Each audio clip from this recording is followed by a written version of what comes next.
नमस्कार, मैं सुख विश्वकर्मा हिंदी परख में आपका स्वागत है। वर्ग दशम हिंदी के मॉडल प्रश्न पत्र का पहला सेट जारी हो गया है। आज के वीडियो में बहुवैकल्पिक प्रश्नों को हल किया जाएगा।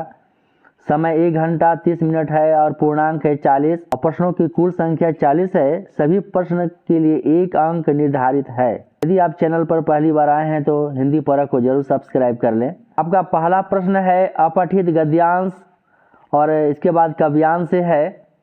ये खंड क का है प्रश्न आपका। निम्नलिखित गद्यांश को पढ़कर उससे पूछे गए प्रश्नों के उत्तर दीजिए। घड़ी की टिक टिक हमसे कुछ कहती है, उसकी निरंतर सरकती हुई सुइयां कह रही है समय जा रहा है, कुछ कर लो कुछ कर लो। जो क्षण एक बार चला गया वह कभी लौट कर नहीं आता। एक बार व्यक्ति ने महात्मा गांधी से पूछा, जीवन में ऊंचा उठने के लिए किसी को सबसे पहले क्या करना चाहिए, शिक्षा, शक्ति या धन संग्रह। गांधी जी ने उत्तर दिया, ये वस्तुएं जीवन में उठने में सहायक अवश्य होती हैं, किंतु मेरे विचार से एक वस्तु का सबसे अधिक महत्व है और वह है समय की परख। प्रत्येक कार्य का निर्धारित समय होता है, उसे करने या न करने का। यह गद्यांश काफ़ी बड़ा है और इसको पढ़ने में ज़्यादा समय लगेगा और वीडियो भी लंबा हो जाएगा, तो उसे एक बार ज़रूर आप पढ़ लें।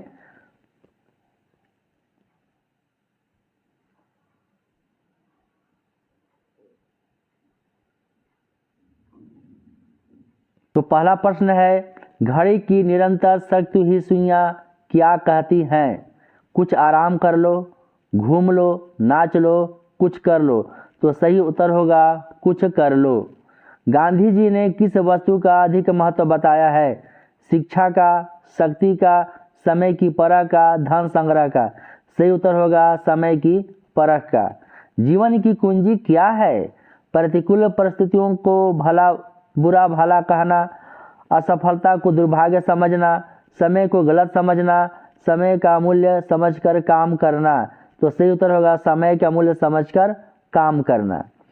चौथा प्रश्न है, अधिकतर व्यक्ति जीवन की अमूल्य क्षण किस प्रकार खो देते हैं?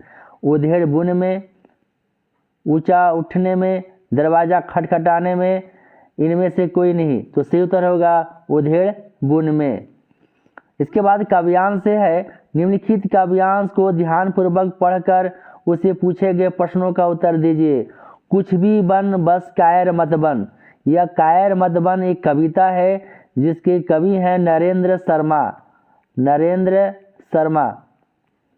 यह आपके पाठ्य पुस्तक से नहीं है, किसी अन्य पुस्तक से संग्रहित है, तो एक बार काव्यांश को पढ़ लें। कुछ भी बन बस कायर मत बन, ठोकर मार पटक माथा तेरी राह रोकते पाहन। पाहन का अर्थ होता है पत्थर। कुछ भी बन बस कायर मत बन। ले देकर जीना क्या जीना, कब तक गम के आंसू पीना। मानवता ने सिंचा तुझको, बहा युगों तक खून पसीना। कुछ ना करेगा क्या करेगा, कुछ ना करेगा क्या करेगा रे मनुष्य बस कातर करंदन। करंदन यानी रोना। कुछ भी बन बस कायर मत बन। युद्धम देही कहे जब पामर, दे न दुहाई पीठ फेर कर। या तो जित प्रीति के बल पर यार, यार नहीं होगा या होगा यहाँ। तेरा पथ चूमे तरकस, यह छपाई में गलत हो गया है, त्रुटि यहाँ तरकस नहीं होगा तस्कर होगा। निम्नलिखित वस्तुनिष्ठ प्रश्नों के सही विकल्पों को चुने। कवि के अनुसार किस प्रकार का जीवन व्यर्थ है? मेहनत करके जीना, मेहनत करके जीवन जीना, खून पसीना लगाकर मेहनत करना, अपने प्रेम के संसार के युद्ध जीतना, कायर बन के चुपचाप रहना। सही उत्तर होगा कायर बन के चुपचाप रहना। छठा प्रश्न है, रे मनुष्य बस कातर क्रंदन का आशय होगा। क्रंदन यानी रोना। गम के आंसू पीना, खून पसीना बहाना, दुख से रोना, इनमें से कोई नहीं। सही उत्तर होगा दुख से रोना। सातवां प्रश्न है, कवि मनुष्य से क्या कहना चाहते हैं? दुख का रोना रोता रहे, विपरीत परिस्थितियों को देखकर डर जाए, बस चुपचाप अपनी जिंदगी जिए, मनुष्य कायर बनकर ना रहे। सही उत्तर होगा मनुष्य कायर बनकर ना रहे। ये डी उत्तर होगा। आठवां प्रश्न है, पथ चूमे तरकस, तरकस नहीं होगा तस्कर होगा, का अर्थ है पथ में कांटे हैं, पथ में फूल हैं, पथ में तारे हैं, इनमें से कोई नहीं। सही उत्तर होगा पथ में कांटे हैं। इसके बाद खंड ख है व्यवहारिक व्याकरण से है। 9वां प्रश्न है, जिस वाक्य में कर्ता क्रिया और कर्म उपस्थित हो वहाँ कौन सी क्रिया होती है? ऑप्शन है अकर्मक क्रिया, सकर्मक क्रिया, प्रेरणार्थक क्रिया, सार्थक क्रिया। सही उत्तर होगा सकर्मक क्रिया। सकर्मक क्रिया में क्रिया के साथ कर्म होती है। जिस वाक्य में क्रिया कर्म की अपेक्षा रखती है उसे सकर्मक क्रिया कहते हैं। जिस क्रिया में कर्म नहीं हो वहाँ अकर्मक क्रिया होता है। प्रेरणार्थक क्रिया कर्ता स्वयं कार्य न कर दूसरे से कार्य करने के लिए प्रेरित करती है तो वहाँ प्रेरणार्थक क्रिया होता है, जैसे पढ़ना का पढ़ाना, पढ़वाना। और सार्थक क्रिया जैसी कोई क्रिया होती नहीं है, ये कोई क्रिया नहीं है। तो सही उत्तर होगा यहाँ पर सकर्मक क्रिया। कौन सा वाक्य, 10वां प्रश्न है, कौन सा वाक्य अकर्मक क्रिया का उदाहरण है? गीता पत्र लिखती है, बंदर नाचता है, रमेश पुस्तक पढ़ता है, रोहित ने गीत गाया। तो सही उत्तर होगा अकर्मक क्रिया का उदाहरण है बंदर नाचता है, ये बी उत्तर होगा। अकर्मक क्रिया में कर्म नहीं होती है तो कर्म की पहचान के लिए क्या प्रश्न करते हैं? क्या प्रश्न करने पर कोई उत्तर आता है, आंसर आता है तो क्रिया सकर्मक होगी, यानी कर्म होगी तो क्रिया सकर्मक होगी। तो यहाँ पर हम देखते हैं गीता पत्र लिखती है, क्या लिखती है? तो उत्तर है पत्र। पत्र यहाँ पर क्या है? कर्म है तो क्रिया सकर्मक है। रमेश पुस्तक पढ़ता है, क्या पढ़ता है? तो पुस्तक, पुस्तक कर्म है तो क्रिया सकर्मक है। रोहित ने गीत गाया, क्या गाया? तो गीत, गीत यहाँ पर कर्म है इसलिए क्रिया सकर्मक है। तो क्या प्रश्न करने पर क्या कर्म आता है तो कर्म जहाँ पर रहेगा वह क्रिया क्या हो जाएगा? सकर्मक होगा। कक्षा 10 में हिंदी व्याकरण के सिलेबस के अनुसार वीडियो का प्लेलिस्ट बना हुआ है, आप उसे एक बार जरूर देख लें। 11वां प्रश्न है, मैंने संदेश भिजवाया, क्रिया के भेद का नाम लिखिए। अकर्मक क्रिया, सकर्मक क्रिया, द्विकर्मक क्रिया, प्रेरणार्थक क्रिया। तो सही उत्तर होगा प्रेरणार्थक क्रिया। प्रेरणार्थक क्रिया में कर्ता स्वयं कार्य न कर दूसरे को कार्य करने के लिए प्रेरित करती है तो वहाँ प्रेरणार्थक क्रिया होता है। यहाँ मैंने संदेश भिजवाया, मैं जो यहाँ पर करता है संदेश खुद लेकर नहीं गया है, किसी के माध्यम से भिजवाया है। तो कर्ता काम स्वयं नहीं कर रहा है, दूसरे को कार्य करने के लिए प्रेरित कर रहा है, इसलिए यहाँ पर प्रेरणार्थक क्रिया होता है। यानी भेजना का होगा भेजाना और भिजवाना। उसी प्रकार लिखना का क्या होगा? प्रेरणार्थक क्रिया। 2 प्रेरणार्थक क्रिया होता है। लिखना का यहाँ पर हो जाएगा लिखाना और दूसरा हो जाएगा लिखवाना, लिखवाना। यहाँ पर है भिजवाया, इसलिए यहाँ पर प्रेरणार्थक क्रिया है। दादी बच्चों को, 12वां प्रश्न है, दादी बच्चों को कहानी सुनाती है, इनमें से क्रियापद कौन है? बहुत आसान प्रश्न है। तो क्रियापद यहाँ पर सुनाती है। क्रिया यानी जिसे कार्य करने या होने का बोध हो उसे क्रिया कहते हैं, तो सुनाती है यहाँ पर क्रिया हो गया। कहानी यहाँ पर कर्म है, बच्चा यहाँ भी कर्म है, 2 कर्म यहाँ पर है और दादी यहाँ पर क्या है? करता है। 13वां प्रश्न है, पिताजी के द्वारा अखबार पढ़ा गया वाक्य का कौन सा भेद है? तो यहाँ पर ये वाच्य का प्रश्न है। यहाँ वाक्य लिखा हुआ क्या होना चाहिए? वाच्य होना चाहिए। कर्तरी वाच्य कि कर्मवाच्य कि भाववाच्य कि इनमें से कोई नहीं। तो पिताजी के द्वारा अखबार पढ़ा गया, यह है कर्मवाच्य। सही उत्तर होगा कर्मवाच्य। यानी कर्ता के बाद द्वारा या के द्वारा लिखा होता है, इसके बाद यहाँ पर कर्म होता है, इसके बाद मुख्य क्रिया होता है, उसके बाद जाना का तिर्यक रूप होता है। तो वहाँ प्रश्न है, कर्तरी वाच्य वाक्यों में कर्ता के कार्य की डैश होती है। सही उत्तर है प्रधानता। कर्तरी वाच्य में कर्ता की प्रधानता होती है। वाच्य जो है हिंदी में वाच्य 3 प्रकार के होते हैं। पहला है कर्तरी वाच्य, कर्तरी वाच्य, दूसरा है कर्मवाच्य, तीसरा है भाववाच्य। वाच्य से संबंधित वीडियो को देखने के लिए एक बार प्लेलिस्ट में जाइए, वहाँ से देखिए। आपके कक्षा 10 की हिंदी व्याकरण का जितना भी जो है सिलेबस है उससे संबंधित वीडियो बना हुआ है, एक बार जरूर देख लें। व्याकरण खंड में आप सही प्रश्नों को हल करेंगे तो आपके फुल मार्क्स मिलते हैं।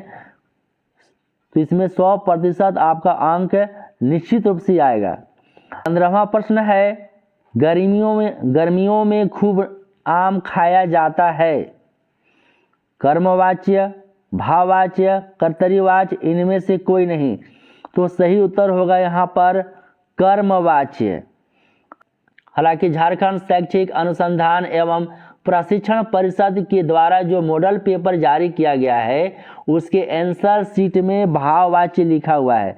यह गलत आंसर है, यह रॉन्ग आंसर है। क्यों होगा? क्योंकि यहाँ पर आम खाया जाता है, गर्मियों में आम खाया जाता है। आम क्या है, यहाँ पर क्या खाया जाता है? तो आम यहाँ पर कर्म है। तो कर्मवाच्य में कर्म होता है, कर्म की प्रधानता होती है, इसलिए यहाँ पर कर्मवाच्य होगा। और भाववाच्य में क्रिया जो है हमेशा एक वचन, ध्यान रखेंगे कैसे भाववाच्य को पहचानेंगे। क्रिया हमेशा एक वचन और पुल्लिंग और अकर्मक होती है, क्रिया हमेशा अकर्मक। तो यहाँ पर एक वचन तो है, खाया जाता है, पुल्लिंग तो है, लेकिन यहाँ पर आम क्या है? कर्म है। कर्म है तो इसलिए कर्मवाच्य में, जबकि भाववाच्य में क्रिया अकर्मक होती है। अकर्मक यानी कर्म नहीं होती है। अगर यहाँ पर कहा जाए कि गर्मियों में खूब नहाया जाता है तो यह भाववाच्य होगा, क्योंकि नहाना अकर्मक क्रिया है। और गर्मियों में खूब आम खाया जाए, गर्मियों में खूब आम खाया जाता है, आम यहाँ पर कर्म है, इसलिए कर्मवाच्य है। अगला प्रश्न है, यथाशक्ति कौन सा समास है? अव्ययी भाव समास, कर्मधारय समास, तत्पुरुष समास, द्वंद्व समास। से उत्तर होगा अव्ययी भाव समास। 17वां प्रश्न है, दो या दो से अधिक पदों के मेल को क्या कहते हैं? संधि, समास, उपसर्ग, प्रत्यय। से उत्तर होगा समास। जलज का अनेकार्थी नहीं है। तो अनेकार्थी में एक शब्द के अनेक अर्थ होते हैं, उसे अनेकार्थी शब्द कहते हैं। तो सही उत्तर होगा बादल। जलज का अर्थ होता है कमल होगा, मोती होगा, मछली होगा। बादल का होगा जलद, जबकि यहाँ पर जलज लिखा हुआ है। अगला प्रश्न है 19वां प्रश्न है, समुच्चय बोधक अव्यय के दो प्रमुख भेद कौन कौन से हैं? सही उत्तर होगा समानाधिकरण और व्यधिकरण। समुच्चय बोधक अव्यय के एक भेद है समानाधिकरण और व्यधिकरण। तो समानाधिकरण में होता है या संयुक्त वाक्य। समानाधिकरण में क्या होता है? और, तथा, किंतु, परंतु, लेकिन होता है, जो संयुक्त वाक्य का योजक है। व्यधिकरण में क्या होता है? कि, जब, जो, जहाँ, जिसने, यदि। ये व्यधिकरण योजक होता है। जो योजक यहाँ पर क्या होता है? दो सेंटेंस को, दो वाक्यों को कनेक्ट करता है, जोड़ता है, तो वहाँ पर योजक होता है। जो दो प्रकार के समानाधिकरण और व्यधिकरण। इसके बाद है अगला प्रश्न है, विद्यार्थी अध्ययन डैश सफल नहीं हो सकते, रिक्त स्थान में उचित अव्यय होगा। तो सही उत्तर होगा के बिना। विद्यार्थी अध्ययन के बिना सफल नहीं हो सकते। अगला प्रश्न है, मिश्र वाक्य में एक प्रधान उपवाक्य और शेष कौन सा उपवाक्य होता है? तो सही उत्तर होगा आश्रित उपवाक्य। आश्रित उपवाक्य को गौण उपवाक्य भी कहते हैं और प्रधान उपवाक्य को मुख्य उपवाक्य भी कहते हैं। तो रचना के अनुसार वाक्य के तीन भेद होते हैं, सरल वाक्य, मिश्र वाक्य और संयुक्त वाक्य। ये वाक्य से संबंधित वीडियो को एक बार जरूर जाकर देखें। आपके पाठ्य पुस्तक से है, प्रस्तुत गद्यांश को पढ़कर उचित विकल्प का चयन कीजिए। यह बाल गोविंद भगत पाठ से लिया गया है। यह गद्यांश और इसके लेखक हैं राम वृक्ष बेनीपुरी। बाल गोविंद भगत मंझोले कद के गोरे चिट्टे आदमी थे, 60 के ऊपर के ही होंगे। आप इसे एक बार पढ़ लें तो प्रश्नों को देखेंगे हम। बाल गोविंद भगत का कद कैसा था? तो यहाँ देख रहे हैं मंझोले कद लिखा हुआ है, तो सही उत्तर होगा मंझोला कद। 23वां प्रश्न है, बाल गोविंद भगत गले में कैसी माला बांधे रहते थे? तो सही उत्तर होगा तुलसी की माला। इसके बाद अगला प्रश्न है, यह भी आपके पाठ्य पुस्तक से है, नौबत खाने में इबादत, यतीन्द्र मिश्र का लिखा हुआ है, उसी पाठ से है आपका। अमीरुद्दीन का जन्म डुमराव बिहार के संगीत प्रेमी परिवार में हुआ था। 5-6 वर्ष डुमराव में बिताकर वह नाना के घर ननिहाल काशी में आ गया है। यह आपका जो है डुमराव का इतिहास में कोई स्थान बनता हो ऐसा कहीं नहीं लगा। फिर कभी यह जरूर है कि शहनाई और डुमराव एक दूसरे के लिए उपयोगी हैं। तो इसी प्रश्न है आपका 24वां प्रश्न है, अमीरुद्दीन का जन्म कहाँ हुआ?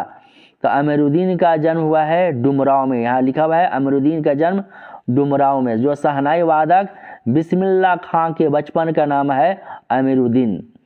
इसके बाद है डुमराव आपके बिहार में है। कौन कौन 25वां प्रश्न है, कौन कौन एक दूसरे के लिए उपयोगी हैं? देखिए यहाँ पर लिखा हुआ है शहनाई और डुमराव एक दूसरे के लिए उपयोगी हैं। तो इससे उत्तर होगा शहनाई और डुमराव।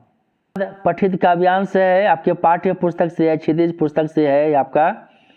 तुम्हारी यह दंतुरित मुस्कान धन्य तुम, माँ भी तुम्हारी धन्य, चिर प्रवासी मैं इतर मैं अन्य, अतिथि से प्रिय तुम्हारा क्या रहा संपर्क, उंगलियां माँ की कराती रही हैं मधुपर्क।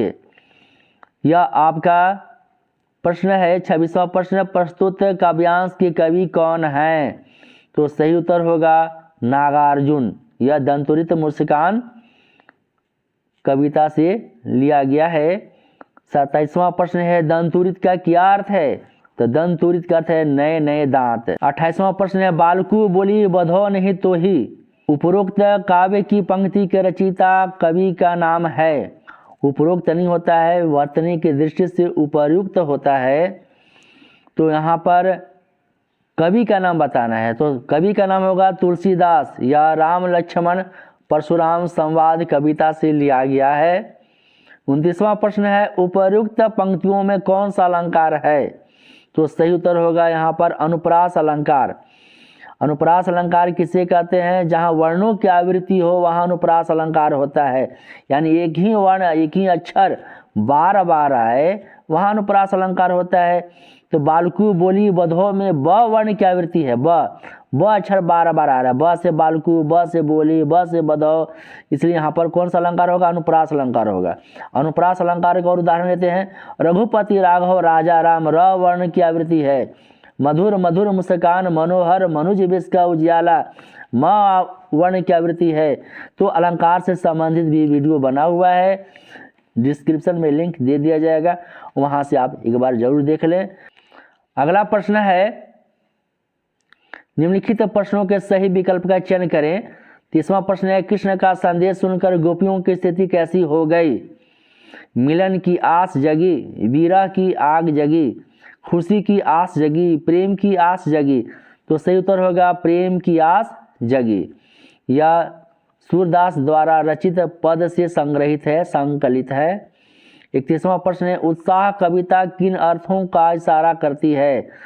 उत्साह कविता सूर्यकांत त्रिपाठी निराला द्वारा रचित है। तो यहाँ पर सही उत्तर होगा ललित कल्पना क्रांति चेतना के साथ नव निर्माण नव संचार की ओर। इसके बाद है अगला प्रश्न है 32वां प्रश्न है, मुख्य गायक की आवाज़ कैसी थी? गायक होगा यहाँ पर, मुख्य गायक की आवाज़ कैसी थी? तो सही उत्तर होगा चट्टान जैसी भारी। यह आपका जो है संगतकार कविता से लिया गया है। तो संगतकार के कवि हैं मंगलेश डबराल। 33वां प्रश्न है, धुंधला प्रकाश किसका प्रतीक है? कम रोशनी, अंधेरा, अस्पष्ट सुख, अशांति। तो सही उत्तर होगा अस्पष्ट सुख का। तो ये आपके कन्यादान कविता से संग्रहित है, इसके कवि हैं ऋतुराज। 34वां प्रश्न है, मृग तृष्णा का अर्थ है? मृग की प्यास, मृग की दौड़, छलावा, दिखावा। तो सही उत्तर होगा छलावा। यह छाया मत छूना कविता से लिया गया है। छाया मत छूना के कवि हैं गिरिजा कुमार माथुर। मुता का शरण बिंब केवल मृग तृष्णा है, हर चंद्रिका में छिपी एक रात कृष्णा है। तो उसी पाठ से लिया गया है। तो मृग तृष्णा का अर्थ होगा यहाँ पर छलावा। अगला प्रश्न है 35वां प्रश्न है, पाठ माता का अंचल में मर्दुए शब्द किसने किसके लिए प्रयोग किया है? यह आपके शिवपूजन साहित्य द्वारा रचित माता का अंचल पाठ से लिया गया है। तो सही उत्तर होगा यहाँ पर लेखक की माता ने लेखक के पिता के लिए, वहाँ पर माँ कहती है मैं खिलाती हूँ मर्दुए, किया जाने कि बच्चों को कैसे खिलाना चाहिए और महतारी के हाथ से खाने पर बच्चों का पेट भी भरता है। जब खाएगा बड़े बड़े कौर तब पाएगा दुनिया में ठौर।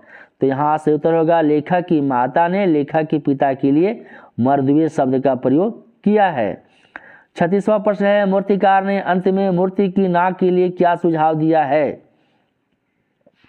यह जाज पंचम की नाक से लिया गया है और इसके लेखक है कमलेश्वर। तो सही उत्तर होगा जिंदा नाक लगा दी जाए।